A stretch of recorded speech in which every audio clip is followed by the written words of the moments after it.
selamat pagi. Ketemu lagi bersama Ibu Arum ya. Hari ini kita akan mulai lagi belajar bersama-sama.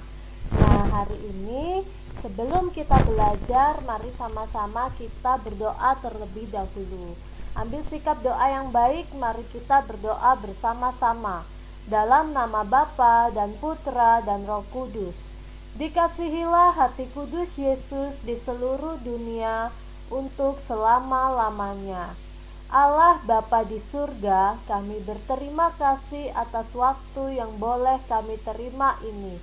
Terlebih kami bersyukur atas kesempatan belajar yang Engkau berikan. Kami mohon kepadamu ya Tuhan, supaya Engkau menerangi akal budi kami, agar dapat menerima pelajaran dengan baik.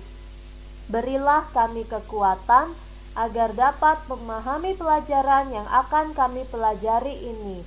Berilah pula kami semangat belajar yang tinggi, supaya kami dapat belajar dengan rajin, tekun, dan teratur. Bunda Hati Kudus, doakanlah kami. Dalam nama Bapa dan Putra dan Roh Kudus. Amin. Oke anak-anak, kita sudah berdoa bersama-sama. Ibu Arum ingatkan anak-anak tetap tonton video ini dari awal sampai akhir ya. Sekarang kamu siapkan buku dan alat tulisnya. Kita akan mulai belajar bersama-sama. Kita masih berada di tema yang ke-9 dengan judul subtema yang pertama, tentang kekayaan sumber energi di Indonesia. Khusus hari ini kita akan belajar muatan PPKN. Kita akan belajar tentang hak dan kewajiban kita. Kemudian kita juga akan belajar untuk membuat booklet tentang kewajiban menjaga kelestarian hutan. Nah, anak-anak, mari kita lihat di sini. Lingkungan tidak hanya menjadi tempat tinggal kita, tetapi lingkungan juga menyediakan segala yang kita butuhkan. Apapun yang kita butuhkan, entah itu sandang, entah itu pangan, itu berasal dari lingkungan. Nah, contohnya di sini Ibu Arum memberi kamu beberapa pertanyaan. Yang pertama, sebutkan satu hal positif yang pernah kamu lakukan kepada lingkungan. Kira-kira apa? Contohnya adalah membuang sampah pada tempatnya. Kemudian, yang kedua, apa yang menggerakkan kamu melakukan hal positif terhadap lingkungan? Kalau Ibu Arum pengen lingkungannya itu bersih ya, pengen lingkungannya bersih karena saya cinta lingkungan, makanya saya melakukan hal yang positif gitu. Kemudian yang ketiga, menurutmu apa sih dampak dari perilakumu terhadap lingkungan jika kita memperlakukan lingkungan dengan positif, secara positif, entah itu membuang sampah pada tempatnya, kemudian tidak menebang pohon sembarangan, maka dampaknya adalah lingkungan kita menjadi lebih bersih.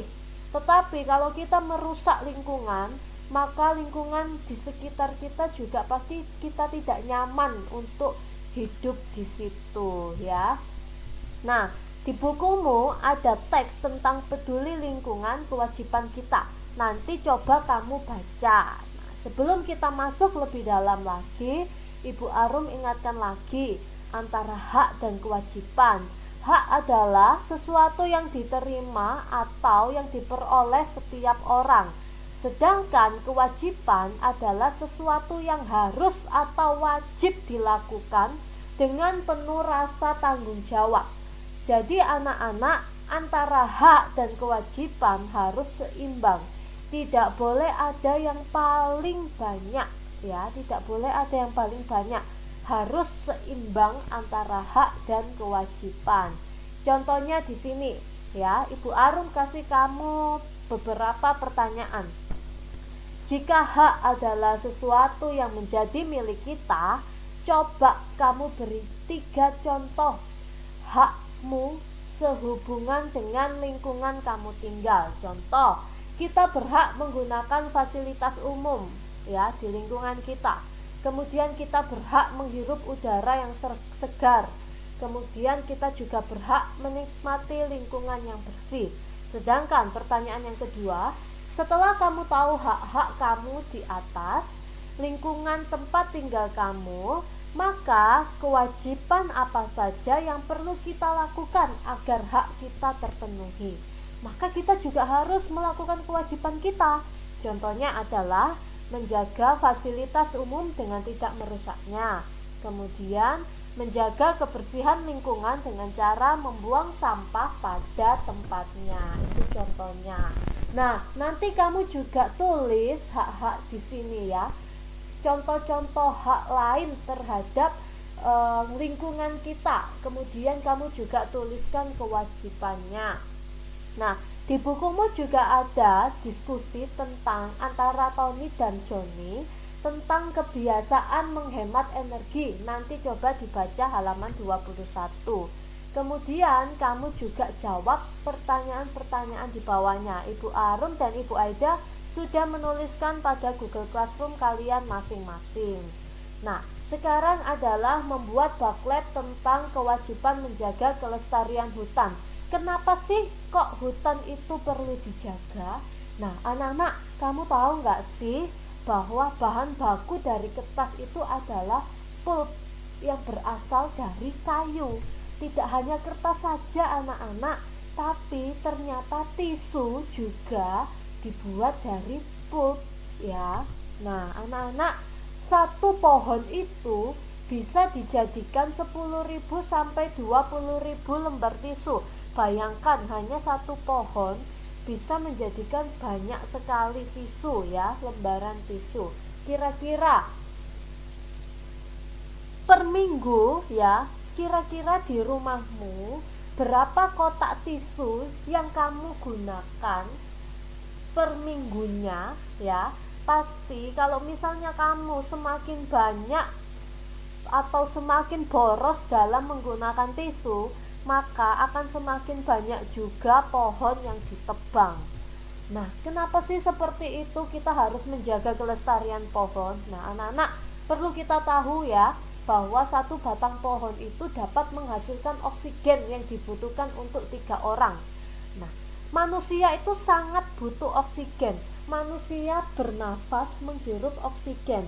Oleh sebab itu, batang pohon ya, satu batang pohon itu sangat bermanfaat atau sangat berpengaruh bagi manusia atau bagi makhluk hidup lainnya. Nah, selain itu, satu batang pohon juga sangat berperan penting bagi penyerapan air, sehingga mempengaruhi ketersediaan air tanah. Nah, kita bisa tahu manfaatnya satu batang pohon itu, sehingga kita perlu menjaga. Kita tidak boleh boros dalam penggunaan tisu, penggunaan kertas, dan lain-lain. Nah, anak-anak, di satu sisi juga tisu itu sulit untuk diuraikan di dalam tanah. Nah, karena kenapa kok tisu itu sangat sulit diuraikan? Karena dalam proses pembuatan tisu itu menggunakan bahan kimia yang sulit diuraikan dalam waktu cepat. Jadi kalau misalnya tisu itu dipendam di dalam tanah, maka sangat sulit untuk terurai.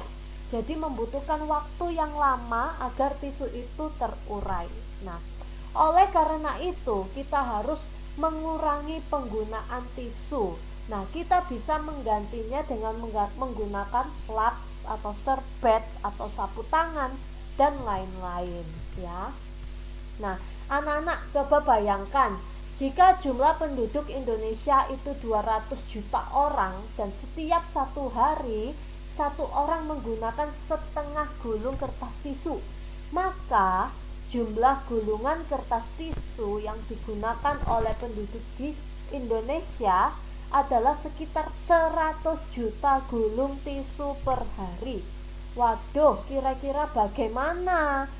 Kira-kira berapa banyak pohon yang akan ditebang untuk memenuhi kebutuhan tisunya orang Indonesia? Pasti banyak sekali.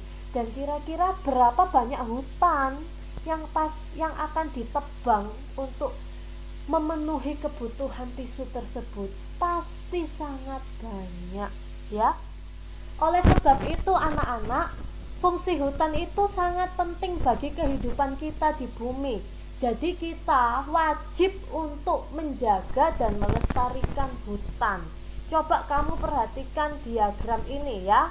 Nah, anak-anak, banyak sekali fungsi hutan, mulai dari mengurangi polusi dan pencemaran udara, kemudian menyuburkan tanah, kemudian pengendali bencana. Kalau hutan gundul pasti akan banyak sekali bencana.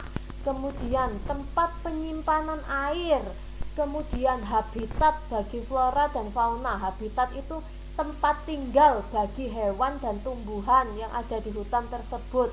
Kemudian sebagai sumber ekonomi dan sebagai paru-paru dunia. Jadi kita tahu di sini hutan itu banyak sekali fungsinya. Oleh sebab itu kita harus wajib menjaga dan melestarikan hutan kita ya.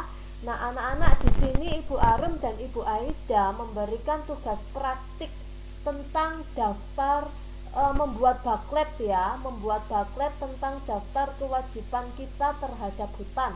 Nah, untuk lebih jelasnya Ibu Arum dan Ibu Aida sudah kirimkan di dalam Google Classroom kalian masing-masing. Oke, anak-anak, kita sudah belajar tentang hak dan kewajiban ya. Ibu Arum berharap kamu bisa mengerti pembelajaran hari ini ya. Terima kasih anak-anak sudah melihat video ini dari awal sampai akhir. Sampai bertemu lagi di pembelajaran selanjutnya. Dadah.